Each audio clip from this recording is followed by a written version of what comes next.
Triple double hat trick, I know the code too. Ice trade, go for trade, yeah we cold too. Getting paper on these player haters, old news. Money on the other line, so I'm not gonna hold you. Money on the other line, so I'm not gonna hold you. Money on the other line, so I'm not gonna hold you. Money on the other line, so I'm not gonna hold you. Money on the other line, so I'm not gonna hold. My agent just said we made 100 flat. Make it back and make it stack, just like no Steven Jack. Put my rings up in the camera like I needed that. Up in the air and at the rim is where I meet them at.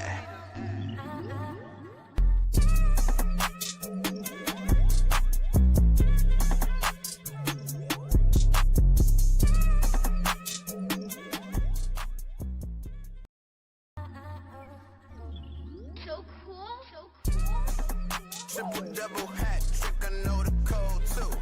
Ice trade, go for trade, yeah we cold too. Getting paper on these player haters, old news. Money on the other line, so I'm not gonna hold you. Money on the other line, so I'm not gonna hold you. Money on the other line, so I'm not gonna hold you. Money on the other line, so I'm not gonna.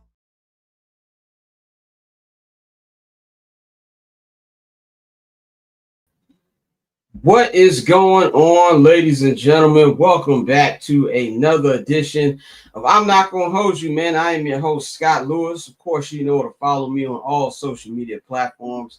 That is at Barbchair Scott. That is Instagram, Twitter, TikTok, YouTube, whole nine, man.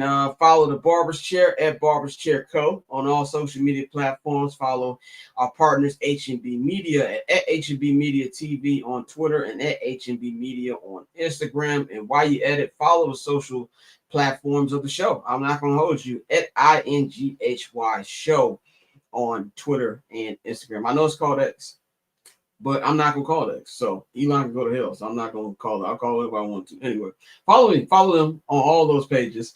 Shout out to everybody who did watch the local hour. If you want to get in tune with the local hour, you need to subscribe to the Patreon. The link is in the description box.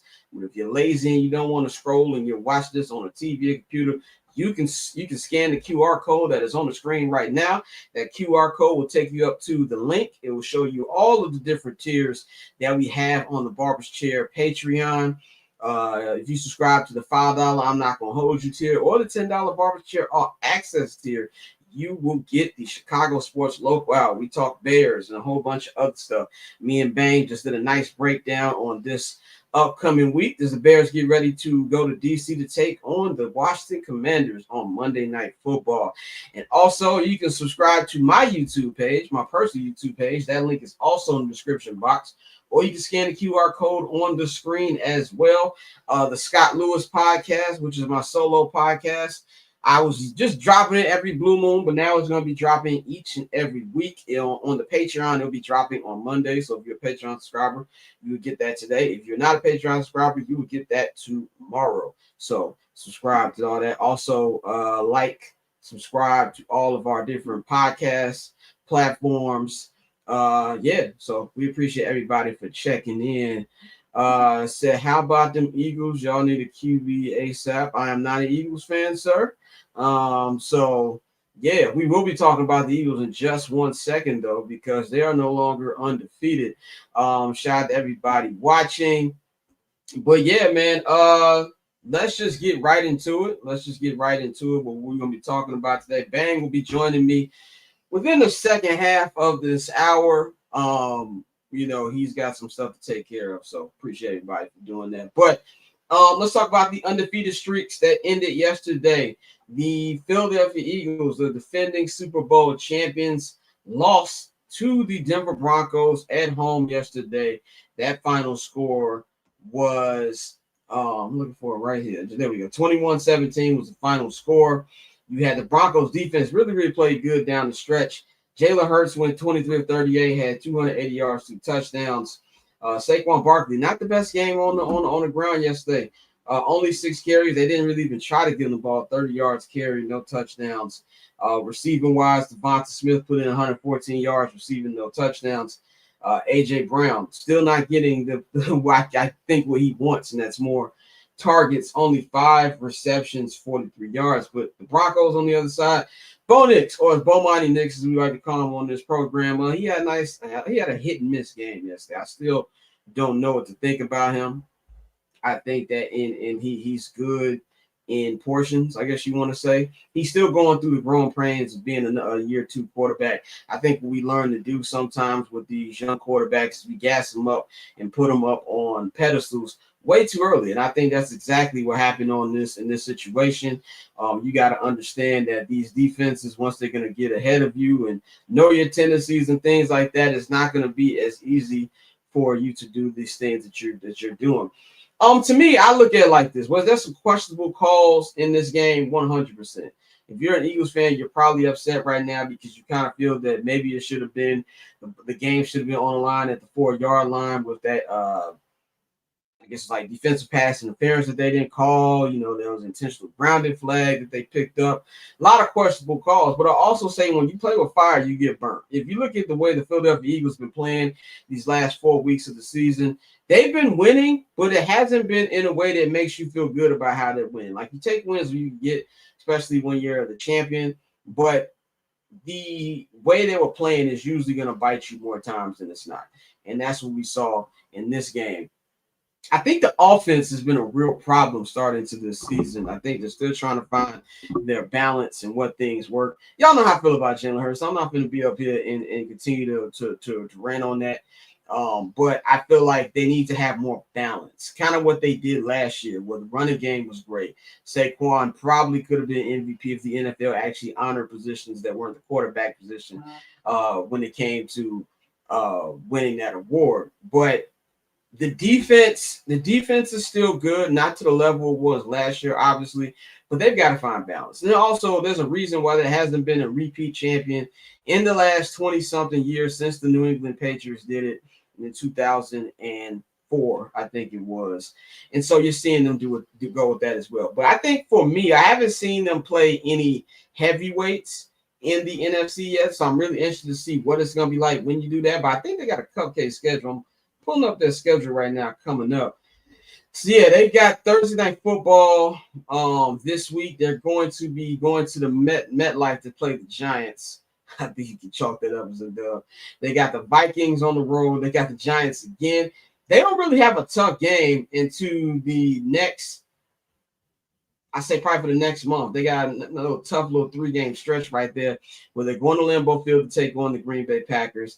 They've got the Detroit Lions at home. And I know it's the Cowboys, but if you go back to week 1, the Cowboys played them very well. And you can argue maybe the Cowboys probably should have won that game. So this one will be in Jerry World. And I feel like Dak right now, the way Dak has been playing, sounds blasphemous, but he's been putting MVP type of numbers up. So I do think those are going to be tougher games. Towards the back end of the schedule, they got the Chargers. They got the Commanders twice. They've got the Bills. So if you're an Eagles fan right now, I know that's why you're probably upset about yesterday, because you want to get as many of these wins in the beginning as much as possible. Because look at the landscape of the NFC. It's kind of it's like a 4-way tie right now at the top of the NFC. Granted, it's week 5. Anybody with a brain knows that football doesn't really start till it gets cold as hell outside. But as of right now, they're tied for first basically with 3 other teams. The San Francisco 49ers are 4-1, the Tampa Bay Buccaneers are 4-1, and the Detroit Lions are 4-1. So this is not something where they're 2-3 games up and they have a little room to play with. They got to be much better when it comes to being more consistent and having more of a balance on the offensive side of the football, I believe. So if I'm an Eagles fan, which I'm not, but if I was an Eagles fan, yeah, I'm irritated. You're never happy when your team loses. But I think you should have a reasonable take right now, because the next couple games you got, they should win. The Giants look like, if not the worst team in the NFL, one of the worst teams in the NFL. I mean, they lost to the damn New Orleans Saints last night. So that tells you everything you know right there. But the Eagles need to – I think this is a good thing for them in the stretch run, because when you get away with playing the way you've been playing, as bad as it's been has been, you start to get a little complacent. Now they know what they messed up on and need to go in there and check that right away. And as far as the whole A.J. Brown thing, I haven't really been paying too much attention to it, because I've been watching football for about 30 years, and one thing we all know, the wide receivers are divas. No matter how great the team is, no matter fact that they're coming off a Super Bowl, no matter how much they're getting paid. If they're not getting the football, they're going to be upset. This is not the first time we've seen this. In fact, not the first time we've seen it in a Philadelphia Eagles uniform. We all know about the T.O. saga 20 years ago. So I do feel like they got to find a way to get AJ the ball. He's arguably the best receiver. Some might think it's Devonta Smith. Regardless, that needs to be worked out in order for them to move on. And I don't think this is something that AJ is going to make too much of a big deal about. I know he does what wide receivers do, but I don't look at this as a situation where it's overboard. So that's what I would do over this next couple of days, is find a way to get offensive balance once again. And I think there's any remedy for that. It's playing the New York Giants this Thursday on Thursday Night Football, man. Let's get these likes up, everybody. If you got any questions or comments, put it in the chat room, man.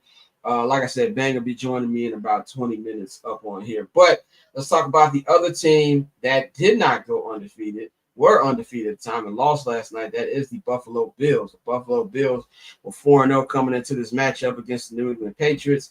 They lost 23-20. This was a very entertaining. I won't say entertaining is the word I use. This is a very competitive Sunday Night Football matchup. We have two teams that are division rivals. We had the Patriots, who have been in control of this division for 20 years, up until the last 5 years, where the Buffalo Bills have won the division the last 5 years. But now they've got a new quarterback, Mr. Drake Maye, who I think quietly, up until last night, has been having a really good season. Not really good, but a decent season where you can see the growth. But yesterday was kind of like a coming out party of sorts. And I say that because the Patriots didn't have really, they might have had one primetime game last year, and I thought that Maye had a decent rookie season, a lot better than a lot of people thought that he would have. But yesterday he showed his gun. Now, granted, he didn't have any touchdowns yesterday. And I know we live in a world where we look at the offensive output, touchdowns, that's all that matters. But if you actually watch the game, he was great. 22 of 30, 273 yards, converting big first down after big first down. He had a great connection with Stephon Diggs, who really went into Buffalo yesterday with a point to prove. Not Buffalo Bills, but Stephon Diggs had an incredible game. 10 receptions, 146 yards. Didn't get in the end zone, but he was just a menace, and he wouldn't let them breathe. Every time it looked like the Buffalo Bills defense was going to be able to get a stop, he came in right away and shut that down on that entire drive. The offense, the running game was up and down. Didn't really do too much in general. In fact, they only had about 70 yards rushing through all their backs. You had Trayvon Henderson had 24 yards off 6 carries. Ramondre Stevenson, that's a name, 14 yards off 7 carries, but he had 2 touchdowns. So you had a little balance there as well. But to me, the story right here isn't about the New England Patriots. And I say that because the Patriots, this is a great win for them. Great win for that organization. Great win for the new era under Mike Vrabel.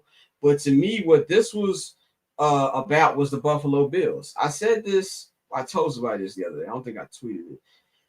But I said, with everything going on in the AFC right now, when you got the Bengals are out of it because Joe Burrow is, if not out for the rest, he should be out for the rest of the year because this team stinks and he should not be coming back to this mess. Let's just say he's out for the year. You got Lamar Jackson, the Ravens. That train got completely off the rails just to start the whole year. And now they've got major injuries and they lost again yesterday. And you got the inconsistency, I guess you want to call, of the Kansas City Chiefs, where the offense just doesn't look good whatsoever. And a lot of it has to do with the different receiving options that Patrick Mahomes has. He has, in my opinion, the worst weapons that he's ever had in his life. And that's showing right now. And that's without some of his best ones who still aren't playing. Xavier Worthy isn't playing. Rashid Rice isn't playing. But they're still lingering around. And with the other Buffalo Bills, I said that they could have gone into that game against the Kansas City Chiefs in a couple weeks 7-0. I'm just not impressed by what I'm seeing. And I haven't been impressed from the jump because of how this defense looked. The defense is keeping everybody in it. The defense is allowing everybody a chance to win the game. And that's what we saw yesterday with the way that New England, it kind of felt like New England dictated the pace of the game from the jump. And this was something where the Buffalo Bills offense was trying to play catch up the entire time, and you can't do that against a team that, in my opinion, is way more inferior than the Buffalo Bills. At the Buffalo Bills, if you're going to be Super Bowl favorites, you got to play like it. I don't think they played like it yesterday. So Josh Allen had a pretty okay game on paper, 22 of 31, 253 yards, passing, 2 touchdowns. We had a bozo pick. Like, that was vintage rookie year Josh Allen that we saw yesterday in that second half. Probably should have had 2. The second one got taken away by a flag. But he was just so-so, not the MVP performance you wanted. He also led the team in rushing, which you cannot do. James Cook had 15 carries for 49 yards. So that Patriots defense wasn't allowing him to do anything or get anything off, which was also a real key. So if you're the Buffalo Bills, there's a lot of teams that you look in any sport where there's a team that's been on the rise for the last couple of years. They've got the talent. They've got the superstar players. They maybe got the coach. And I think Sean McDermott is an okay coach. He's not, I don't think he's like an Andy Reid or, anything to that level. But, he's serviceable. I think you can win with him. There comes a point where you got to potential can only do so much, and now it's time to win. And I think that's where they're at right now, and that's why I also feel what Baltimore was at too before they just completely fell off the map. And if you can't win the AFC and at least make it to the Super Bowl, winning is whatever, but at least make it to the Super Bowl in a year where Lamar Jackson and Joe Burrow aren't a factor because of how bad their teams are and all the injuries. In a year where you've got Patrick Mahomes looking the most vulnerable he's looked in his entire career, then it's just never going to happen. Because I do believe there's going to be an inevitable trade that's going to happen by the trade deadline that's probably going to bring a better player over to the Kansas City Chiefs, maybe a Alvin Kamara, maybe a Breece Hall. I hope it's not Breece Hall because I want the Bears to actually try to get Breece Hall at the deadline. But you got to really take advantage of this. And yesterday was a slip-up, in my opinion, where you can't allow that to happen in your own house. You can't get bullied the way they got bullied. That was something where the Patriots controlled everything from the jump. The Patriots defense let them know what they were and what they weren't going to do. And even the final touchdown, when they cut it down to like 7 points, I don't want to call it a garbage time touchdown because it wasn't, because they were still in the game. But that was one of those late, let's see if we can get a miraculous comeback like we did against Baltimore week 1 type of things. And this defense of the New England Patriots just did not allow it whatsoever. So to me, the title race, just the NFL right now in general, this is why you see that the NFL is truly a week-to-week league, because anybody can get got. Anybody can get got. All the top teams have been knocked out. There's not one team in the league right now that I just look like is miles better than anybody. Every team from the quote-unquote contenders to the playoff teams to the in the hunt teams have had their bad and their good looks these first 5 weeks of the season. In order to be a champion, you just gotta play better. And I think that's what all the focus is right now on the Buffalo Bills is, can they step this up? I'm not really worried too much about the offense. I think yesterday they just run into a good New England Patriots defense. I think more times than not, they're going to look a lot better than they looked yesterday. But this defense is concerned. This defense is a major concern. This defense, I don't think it's going to get changed throughout the season. When you're giving up the amount of yards and big plays that this defense does, you need to kind of go to the bend but don't break model. Which is something that will help them a lot because you have an elite quarterback, you have the MVP in the NFL, and he's going to be able to score more points than the other team more times than not. So can you at least hold teams to a respectable number? If they can do that, I feel really, really good about their chances. But if you look at their upcoming schedule now, this is why I said they couldn't afford to lose this game. You got 2 more games for that big matchup at home against the Kansas City Chiefs. You got the Atlanta Falcons in Atlanta. Should win that game, but Atlanta is a team that plays much better home than they do on the road. And then you got the Panthers, which I think they should flat out kick the Panthers' ass. If that's a game, then they're more trouble than I thought they were. And that game on Sunday, November 12th, which is the national TV game, is the circled one for me. As we bring Bang back into the fold, is I want to see what do they have for the Chiefs on that one. That game could possibly decide if there is an AFC Championship game between the two, where that game is going to be at. But we got Bang joining us right now. You can follow Bang at EdgeR Bang on all social media platforms. Bang, I was talking about the 2 undefeated teams that went down this weekend, the Philadelphia Eagles and the Buffalo Bills, and how I'm not seeing enough consistency from both sides on them. With the Eagles, I'm more concerned about the consistency of the offense, with the Bills, it's defense. What did you think about the two L's that they took this weekend? What do you think how they've been these first 5 weeks this season? Wait a minute, say that again. You had went in and out. Oh, okay. Can you hear me now? Yeah, I can hear you now. Okay. So I was saying I was talking about the two undefeated teams that lost this weekend. With the Bills and with the Eagles. And I said they both need to find consistency. The Eagles need to find consistency on the offensive side of the ball, and the Bills need to find consistency on the defensive side of the ball. What did you think about these two losses they took this week, where they stand in the title hunt right now? I think they were two terrible losses. For the Eagles to be up double digits against this team and not run the ball. I think Saquon Barkley only ran the ball once in the fourth quarter. That was a terrible loss. That was a terrible way to lose right there against a team that you're clearly better than. As far as the Bills go, I know if you look at TV and everything, everybody's talking about, oh man, the Patriots, hey, they may have arrived and all of that stuff. I think that was just a terrible loss on the Bills side as well. You don't let Drake May and the New England Patriots come into your home and beat you um, the way that it is. But these are also games that does happen. You like for these games to happen in the beginning of the season, so you can assess and move on. But if I have to choose which one it was worse for, I think it was worse for the Eagles because I mean, if you look at some of the analysts and how they talking, this could potentially be a Super Bowl preview. We could see down the line the Eagles versus the Broncos in the Super Bowl. But they shouldn't have lost that game at home up double digits and not use Saquon Barkley or any running back that they have on there. I think they threw the ball too much. I won't necessarily say that they was doing it because their wide receivers have been complaining about the ball. You up 17-3 against the Denver Broncos. You run that ball out, and they did. Yeah, you run the ball out, especially against a defense that you can wear them down by doing that. With the Bills, I feel like the biggest thing for me is I've got more faith in the Eagles getting together than the Bills because the Eagles have done it before, and I feel like Nick Sirianni, once he actually finds a balance offensively, they'll be fine. I don't think this Bills defense is gonna get better at all, and that's the problem for me. I think Drake May was incredible yesterday, but a lot of that was because of the defense. What did you see from the Bills defense this weekend and just the entire 5 weeks of the season that may have you concerned? Shit, the whole damn line. Where are your linebackers at? Who do you have on your edges on the offensive line and on the corner? They are literally Josh Allen, James Cook, and the Temptations. That you know what this team reminds me of? Just thinking about it.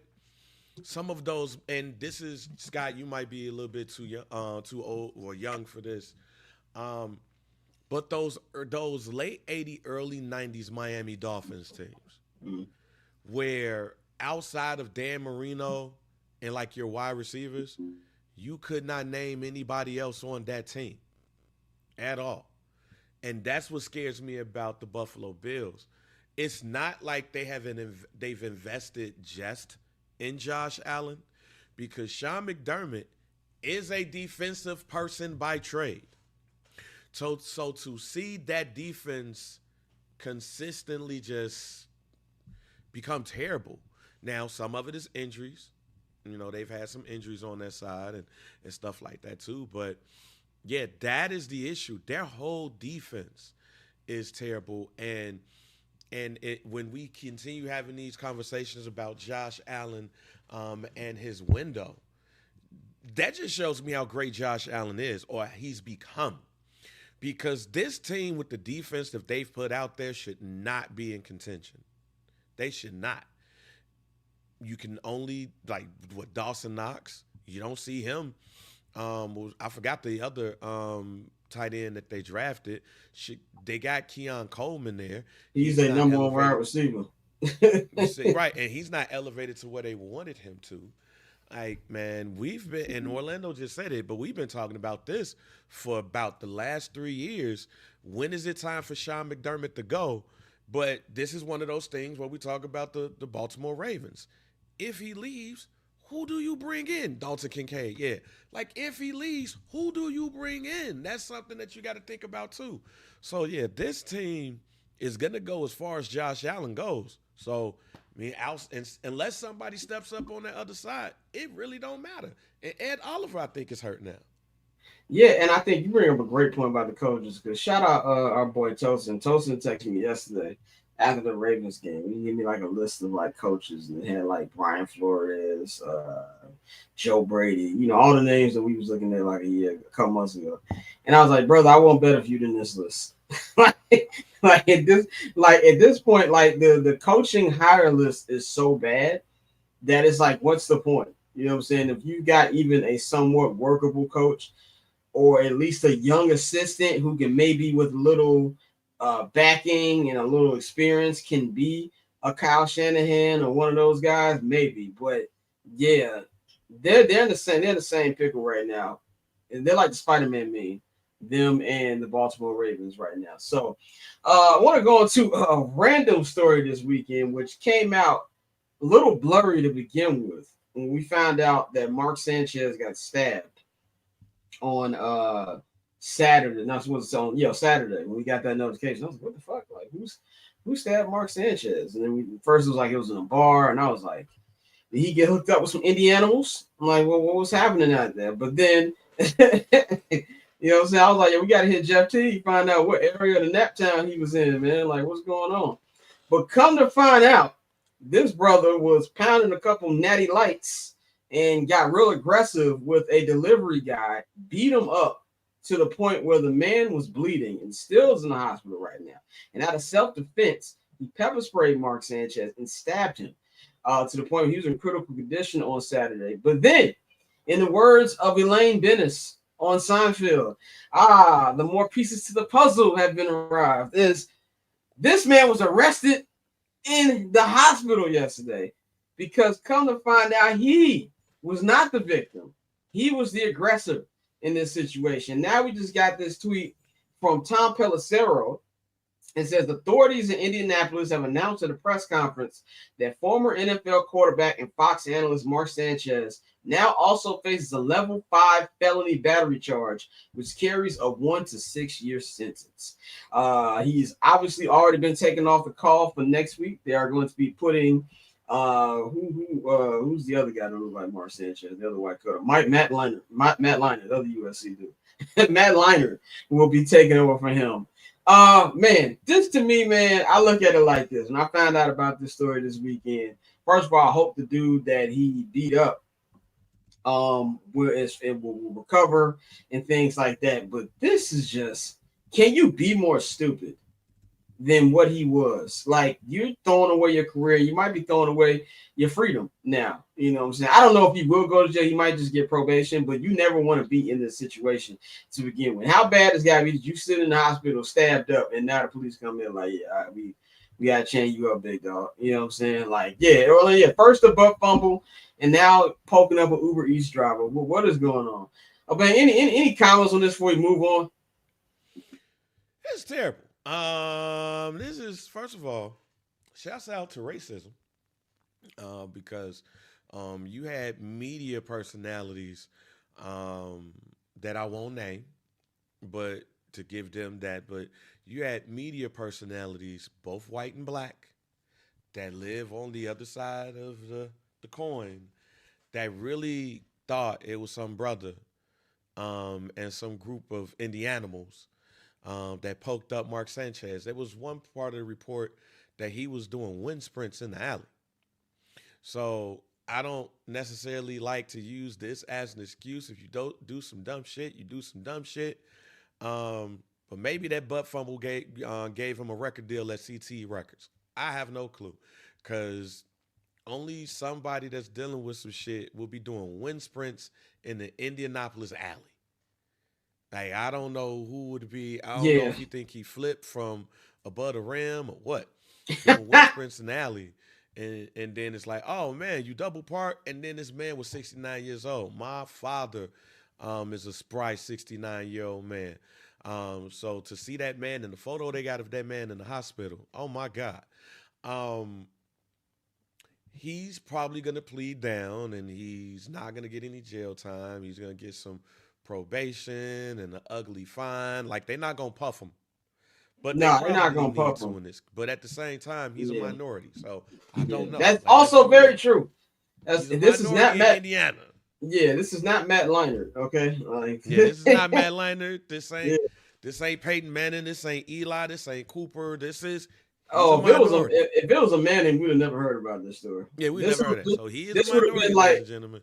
if this was a Manning, this would have been like when Kendall killed somebody on Succession in that car, and Logan was like, "Yo, you finna be my bitch, but we not got anybody finna hear about this." That's what would have Yeah, happened. so That'd been Archie sitting down, Coop, like, "Yeah, they ain't finna hear yeah. about this." But actually, quite honestly, I'm a little bit shocked and surprised considering that he is a member of the brown community and the Yes, racism ain't switched. So yes. maybe. I don't know. Now we This could be don't switched by know. How can I say this in the most non-Patreon way? We don't know if he one of them who think he, yeah. clearly he did. If he did what And he he was doing, clearly must think he did. He must he think clearly there's must think he is. some He think privilege here. yeah, he think he AC Slater before he found out he was Chicano.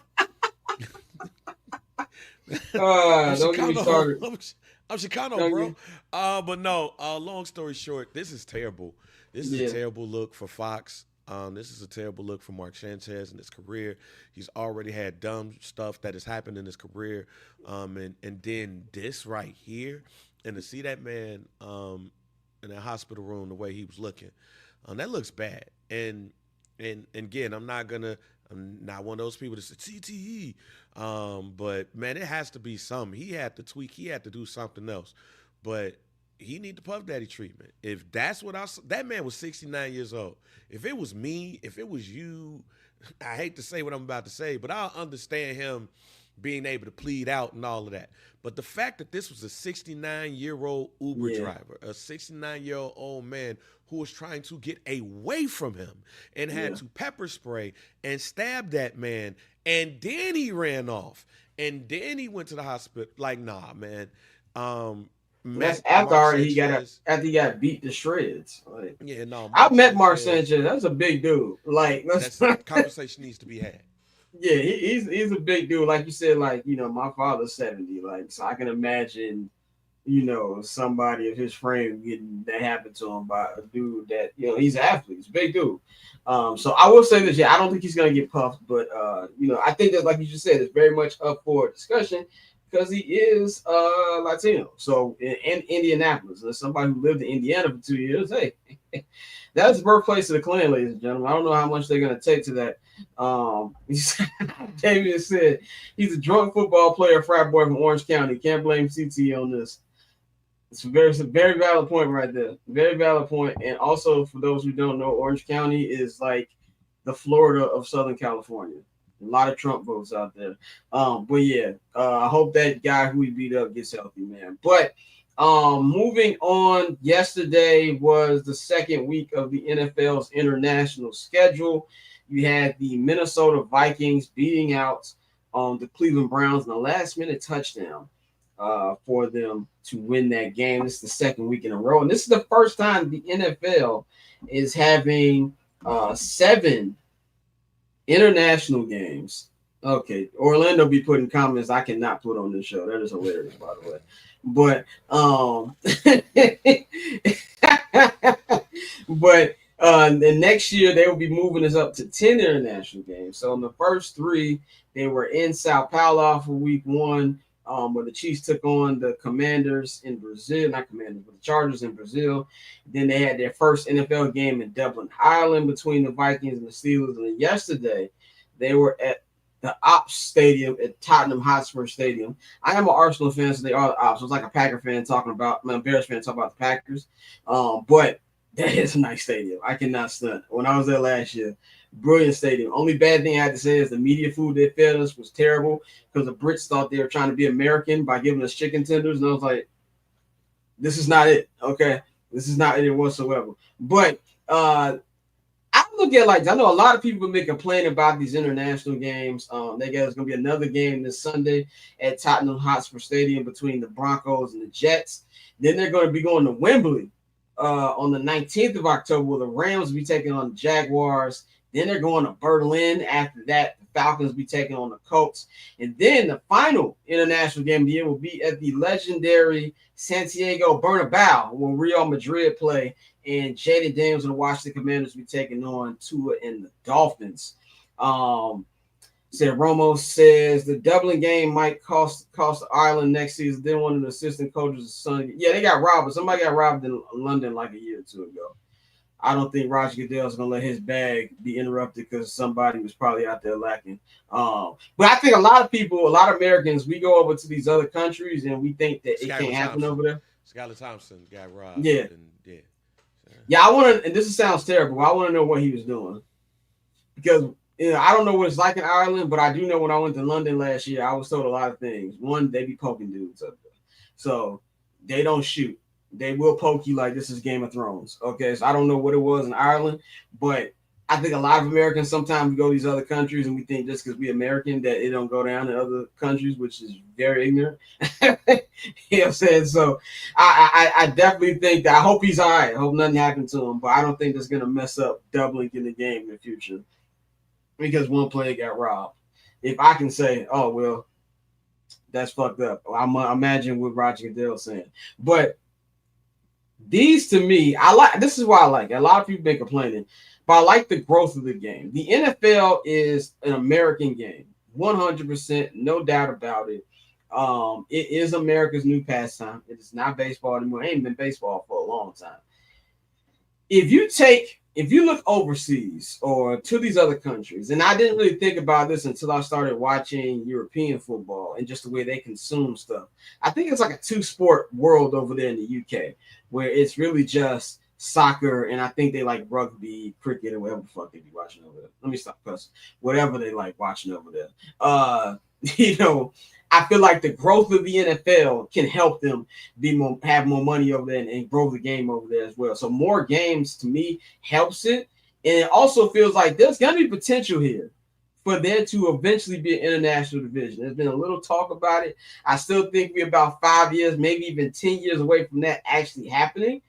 But I feel like as somebody who's experienced it live, that was a live game. It wasn't one of those things where you felt like, oh, it's just here. Maybe people from London and these other countries just going because there's something to do. It really does feel like that it is growing over there, and they're having these different events out there, and it feels like real fans are showing up, not just Americans, but actual people from these countries are coming in. I think that's great as far as the game. Yeah, you got to wake up a little early to watch the games.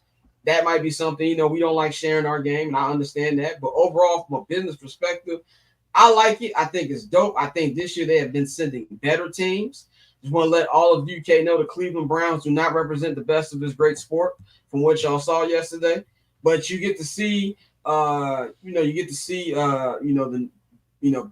You get to see Trevor Lawrence. You get to see Matthew Stafford. You get to see Jaden Daniels. You get to see these other guys. Eventually I do believe they, you got to see Patrick Mahomes. You got to see Justin Herbert. I think they should probably be better teams this year, but I do love where it's going from a growth perspective. And I think that this is going to be something that's just going to help the NFL. But what do you think about this, the way the NFL has been doing these international games? You think it's too much?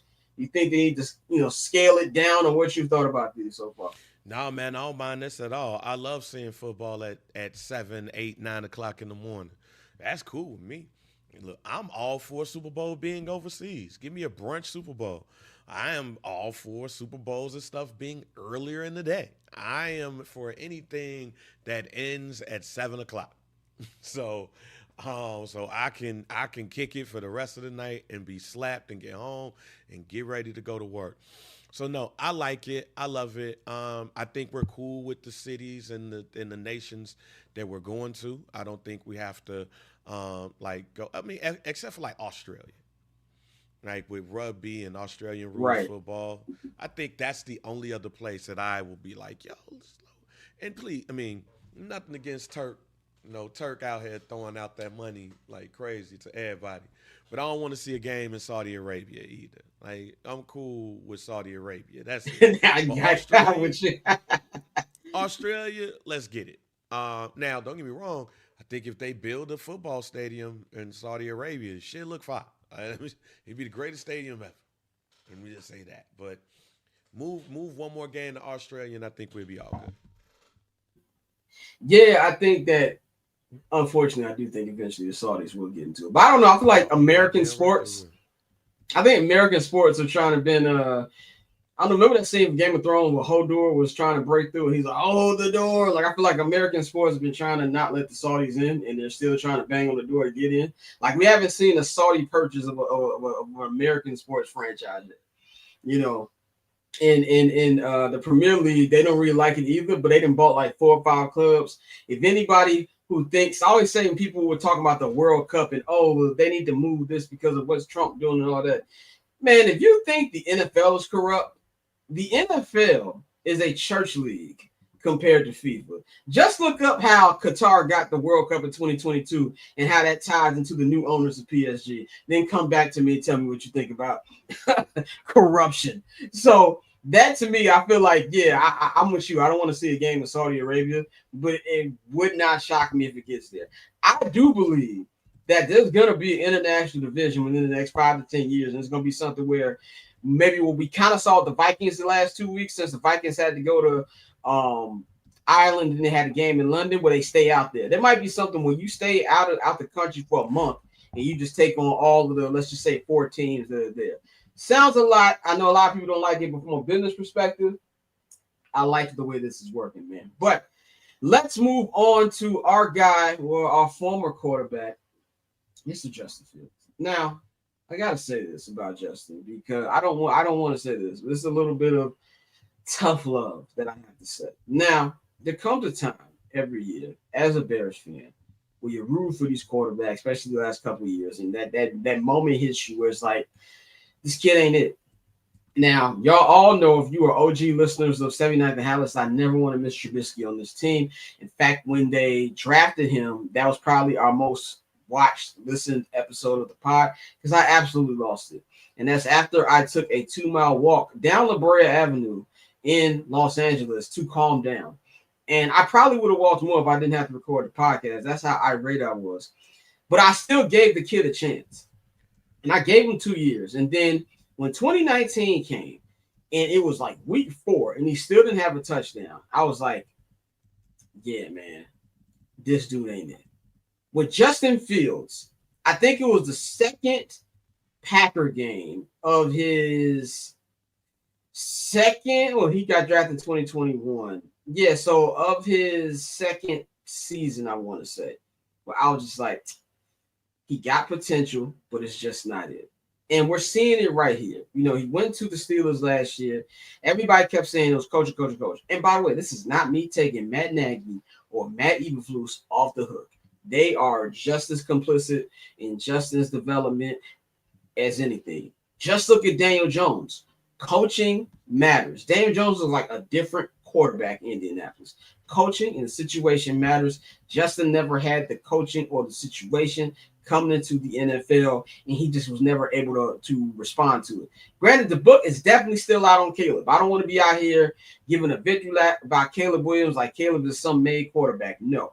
He is having a really good sophomore season so far. I think he's been a solid quarterback. And honestly, from the year and 5 games that I've seen from him since Justin left the building, everything I've seen from Caleb is better than everything I've seen from Justin. But the book is definitely still out on Caleb as well. But you see more potential. And they brought in Ben at the right time. That the bad tendencies that Caleb was picking up, we're already seeing those tendencies shred. Justin's tendencies are still there. And it doesn't make it any better that you tend to send him to 2 defensive-minded organizations. He went from 1 defensive-minded organization to the other 2. Love Mike Tomlin. That boy can't score points. They ain't scored points in Pittsburgh since that quarterback who should be in prison right now left. So that is not a good situation for a young quarterback. And then you put him with the Jets. The Jets made Aaron Rodgers look bad. You know how bad you got to be as a franchise to make Aaron Rodgers look bad? That's how bad the Jets are. And then you on top of that, you put him over with Aaron Glenn, like Romo said in the chat. We're gonna talk about this in a minute. He's gonna be a defensive coordinator again. It's just bad. Justin is the king of meaningless touchdowns. And you see the little amazing runs. You see the little deep balls every now and then that make you believe. It's like a woman that you're with, or if you're a woman, a man that you're with, who just does enough. You know what I'm saying? They forget your birthday, but then they, maybe the dude bought you some flowers on a Wednesday or whatever. But then you forget he ain't nothing the rest of the week. That's pretty much what the Justin Fields relationship was a little bit. And you see it with the Jets as well. And I told my Jets fans, homies, when he does these spectacular runs, do not get excited. And that's what he's been. In fact, I got a stat. I named this on the local hour, but I got the accurate stat right here of when it comes to Justin Fields in his NFL stats. So, Justin Fields is 0-26 as a starter when the opponent scores 21 or more points. And the Jets are the first team in NFL history to start 0-5, and this on the defense, to not record a single takeaway. So, that is not good news for Justin. I think this season pretty much is going to solidify that Justin's days as the starting quarterback is up. I don't think it's going to be one of those things where he's out of the league. Obviously, there's way worse quarterbacks than Justin Fields. But I think he's going to be a backup. And that's unfortunate.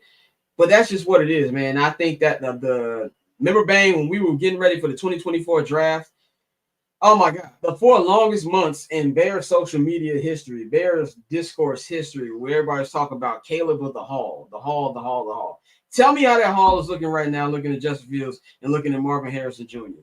Does Marvin Harrison Jr. look like the receiver we thought he was going to look like? No, he does not. So imagine if we had both of them. Oh my God, I would be worse than I am right now. It just doesn't look good right now for Justin. Tell me what you saw from Justin, what you've been seeing from Justin. Do you think it's curtains for our boy? I said this at the beginning of the year. I think it was the first episode where we came back, where I don't know what the future looks like for Justin Fields, because I don't even see him as a backup. Like what is he going to be doing to prepare? That part of a backup's job is to help the starter prepare. I don't see him doing that. So I don't think it's curtains for my boy. I don't think it's curtains for him. But it's damn near there. The fat lady is singing. I saw that stat that you had said that he's not won the game being down 21. And the first thing that I had said was, damn, how many people, like, what does that stat supposed to look like? Like, if you down 21, what is that stat really supposed to look like? But I see traits. Like, I see good moments. That was a game that I was watching heavily. I saw a couple of passes to Garrett Wilson that flew past him.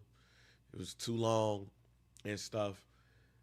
I was more questioning in this situation, did he go to the right team with the right offensive setup? Like Tanner Estran, I believe is his name, the guy that came over from Detroit to become the offensive coordinator with the Jets. He was the passing game coordinator for the Detroit Lions. Is he too young in his infancy of a coach, an assistant coach, a coordinator, to groom and grow Justin Fields? Has Justin Fields been in the league long enough to where he is what he is? Or do we still see the potential of a Sam Darnold or Baker Mayfield? When you go to the wrong people, that's what happens. So I don't know if he has the right coaches around him to help get him where he needs to get. I think he needs to be around a vet. I think Ramos is right. I think that seeing him with a Kellen Moore probably would have been better, or somebody that's a bit more expensive. But at the same time, it just may be a situation that Justin is who we thought he was. And it's something to look at. It might be something to look at about the pandemic. I don't know a stat. I've not looked at a stat or anything like that. But 2 quarterbacks that I look at that came through during the pandemic, Justin and Trey Lance, and look at them both. how successful are these, like how really successful are these quarterbacks that went through the pandemic compared to others? I think it's something that's probably going to end up being talked about, studied, might be a 30 for 30. And that's a good point too, because you look at that 2021 draft, bro. It's booty meat all up in there, bro. Like it's just bad. Like if you look at like the top 13 from 2021, there's only one that I can definitely say is a superstar, and he's not a quarterback. That's Micah Parsons. You know what I'm saying? You know, even with Trevor Lawrence, I know he gets away with it because he has a complexion for protection. But he is just as much. He's been a mid-bad. There's a reason we call him trick off Trev there. Yeah, like but you bring look at Trevor Lawrence. He's not where he ain't where we thought he was gonna be. Zach Wilson, I don't know where he at. Trey Lance, he was throwing passes that should have been thrown by Justin Herbert, and I would have had this parlay still alive. Mac Jones looks good with Kyle Shanahan. That's my point in this. You get these people with experience, maybe it looks better for them. Trey Lance looked decent in the preseason with Jim Harbaugh. But Zach Wilson, we don't know where he at. Trick off Trev is having a pretty decent season. Mac Jones is on his third team. And then you got Justin. Yeah, and I think too, you know, I think the thing about it is, you know, you talk about the Baker Mayfields and you talk about the Sam Darnolds. You know what's going to take from that? It's going to take a coach that believes in Justin, a coach that says, I can work with that. Because I know we all like to give, you know, Liam Cohen a lot of the credit for Baker Mayfield. I'm not saying he shouldn't. He does. You know who I'm looking at with Baker Mayfield?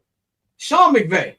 Yeah. That little month he spent in Los Angeles changed that. What you seen that mean? We changed his broke ass life. They changed his broke ass life. That's what Sean McVay, just spending a month with Sean McVay, changed the trajectory of Baker Mayfield's career forever. And then Sam Darnold, who played worse than how Justin has played. And at that point with Sam Darnold, he was seeing ghosts in New York. Like it was bad. You put him with Kevin O'Connell, and it just changed him to the point that now he's in Seattle without Kevin O'Connell, and he still looks decent. You know, he's not great, but he's the starting quarterback in the NFL. You know what I'm saying? And so who's going to be the coach out there who looks at Justin's skill set and says, I can do something with that? I don't know, because it was even hard getting him this contract with the Jets, because it was like, where are you going to go? That's why it took so long for the Bears to actually trade Justin. You know, everybody was like, oh, I want people to say you could got a second for Justin, which was some of the most asinine stuff I've ever heard in my life. Like, do y'all know anything about trade value? So, yeah, man, I hate to say it about Justin, but it might be curtains. It might. I don't know a coach out there is willing to take a risk, but if somebody doesn't take a risk, get ready to speak back up, my boy. Quick point on what I was just talking about, international games. We were talking about how we send our football to over there. Barcelona's going to be playing in Miami at the Dolphin Stadium coming up, regular season game, because their stadium isn't done yet. That's very interesting to kind of go off what we were just talking about with the international stuff. But I want to quickly talk about Ravens and Bengals. We ain't got to spend too much time on these bums. But you got the Ravens right now. Ravens and Bengals both dealing with injuries. Both are missing their quarterbacks. One is probably out for the rest of the regular season. And Joe Burrow, they are currently 2-3 right now. And if you look at their upcoming schedule, I don't think it's going to get much better for the Bengals right now. They've got the Packers coming up in Green Bay. They got to go home to play the Steelers. So I think those are two losses right there. They got the Jets, which should be a win. They got the Bears. Look, there's a chance they could bounce back. They're only one game back, so I think the window of opportunity for Joe Burrow to come there is open. But then you look at the Ravens on the other side of this. Their season just got dark very, very quickly. The Ravens yesterday lost to the Dallas Cowboys, man. No, wait, was it Dallas Cowboys? Yeah, well. Was it Cowboys? Yeah, no, the Cowboys beat the Jets. Yeah, they lost to the Texans. They lost to the Texans. They made C.J. Stroud. Yeah, they made C.J. Stroud look insane. They lost 44-10 at home. C.J. Stroud went 23-27 with 4 touchdowns. We ain't seen that C.J. in about 2 years. They only scored 10 points yesterday, man. So my question for you here, man, we ain't got to spend too much time on this, but do you think that Lamar Jackson and Joe Burrow just sit the rest of this year out, and then both teams should worry about draft position? Ooh, that's that. No. No, I don't think that should happen. Like, I don't Doing think very, very high register there. yeah, it was very like, man, it's 5 games into the season, and you never know what can happen, not just for your team, but the other teams too. Well, for the Bengals, maybe so. Like for the Bengals, maybe so. I think if anything, the Bengals need to make a trade. I think there's somebody out there they could get that's better than Jake Browning. For the Ravens, they could still go 9-8 and get into this thing, get into the tournament. And you don't want a healthy Ravens to be up in the tournament during this time. This might be a blessing in disguise. I think they just got to get that defense in order. They can't stop nobody. Yeah, looking at the schedule, like I don't think either team is quote unquote out of it yet. And the reason I say that I won't say that yet because if the Ravens lose next week, they play the Rams next week at home. It doesn't look like Lamar Jackson's going to play there. I think they say he's going to be out for like 2 weeks. I think he's going to be scheduled 2 or 3 weeks. I think he's going to be scheduled to come back against the Bears, which, of course, obviously he'd come back against us. But if they lose to the Rams, now you 1-5. Even with the schedule, not like after that, you got the Bears at home. You're on the road to Miami. You're on the road to Minnesota. You're on the road against the Browns. You're at home against the Jets. At home against the Bengals. At home against the Steelers. Like, look, some of those are winnable games, but not when you're 1-5, because you got to basically be borderline perfect. So I feel like if I'm Lamar Jackson, and it's not even a Ravens situation, if I'm Lamar Jackson, if this team loses to the Rams, I ain't gonna lie, Joe, let me out. like if we 1-5, I'm not going to be come up here risking anything, especially when we know I think he wants new contract money. I think it's been a rumor.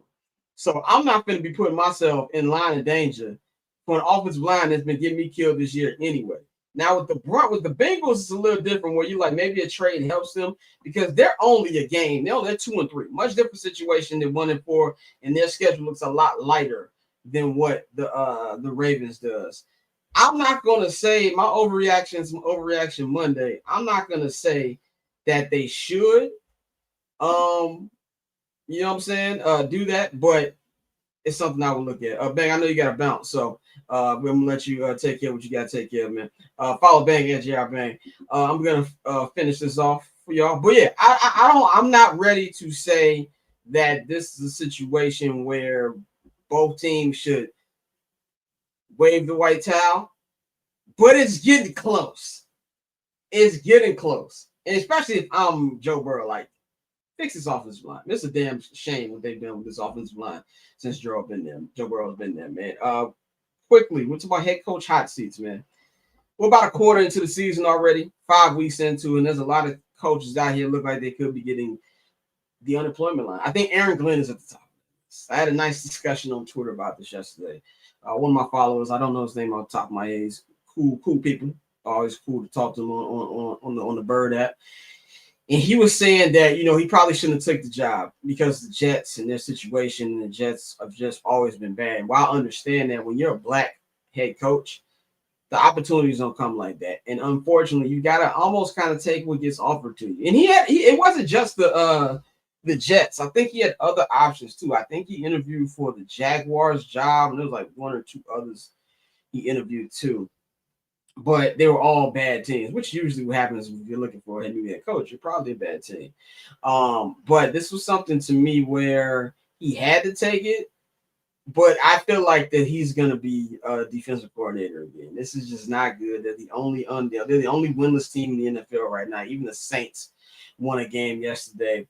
That's something I would be looking at. Mike McDaniel, he's going to be out of here. One thing about Mike McDaniel, somebody's going to get a hell of an offensive coordinator when he gets fired. 100%. I don't know if Raheem Morris is done yet, but he is pulling up the Dunn Boulevard, in my opinion, of how I feel like that's going to look in a couple of weeks. So those are just a couple of the guys who I think could be getting fired very soon as well, man. Gonna wrap this up with tonight's game. Monday Night Football here on, I say here, like I'm on ESPN, not on ESPN yet. Y'all could pay me to do that. But anyway, Monday Night Football tonight. This will be in Jacksonville. Yeah, in Jacksonville. Jacksonville Jaguars, who are 3-1 right now, will be hosting the best quarterback in the NFL still. Don't care what y'all say. The Kansas City Chiefs, Patrick Mahomes, Kansas City Chiefs, 2-2, big win for them, possibly to get this. Jacksonville has been playing a lot better than I thought they would. I'm not overall over the top impressed yet, but I definitely did not have them 3-1 after the first 4. This is a big game. I can't remember the last time there was a Monday Night Football game in Jacksonville. It might have been last year, the year before. I don't know. I don't follow Jacksonville Jaguars football. But this, to me, I think is going to be an intriguing game. You get to see Travis Hunter under the lights for the first time as an NFL player. And just the way that the Kansas City Chiefs offense has been moving this season, it doesn't look like something where they've just been lights out and there's going to be opportunities to win this game if you're Jacksonville. Having said all of that, I think the Chiefs found something last week. I think there's going to be a lot of ugly wins that they're going to be getting, but at the end of the day, they're wins. I got the Jacksonville Jaguars losing. I got the Kansas City Chiefs winning this one. I got the Kansas City Chiefs winning by 10 today as well, man. So that's what I got for that, man. But that's all I got for y'all today, man. Appreciate everybody for tuning in. Shout out to everybody who subscribed to check out the local hour. If you have not checked out today's local hour, if you are a subscriber to the Patreon, the episode is up right now. The video is live, ready to go. I'll be posting the audio up at some point today. But if you have not subscribed, you need to subscribe. The link is in the description box. If you're too lazy to click that, you can take your phone up to the screen right now, scan this QR code, and it will take you to all 4 different tiers of the Barbershop Patreon. If you subscribe to the $5 tier for I'm Not Gonna Hold You, or the $10 tier, Barbershop Access, where you get everything, including all of the I'm Not Gonna Hold You clips early, including early 79th and Hallis episodes, including summer sessions. We finally dropped a new episode last week. That is available right now. All of that stuff. Then you will get the local hour on there. You get the video and you get the audio. You will also be getting the Scott Lewis Pod, which is my solo podcast where I talk about anything under the sun. I talk a little sports. I talk a little entertainment business. I talk a little bit of everything. So today I'm going to be talking about a lot of stuff. Today I'm going to be talking about my trip to Ohio State this weekend, and we'll get into some more NFL talk as well. A couple other points I wanted to expand more upon, and I'm also going to be talking a little bit of soccer on there as well. So come join. About to record that right now.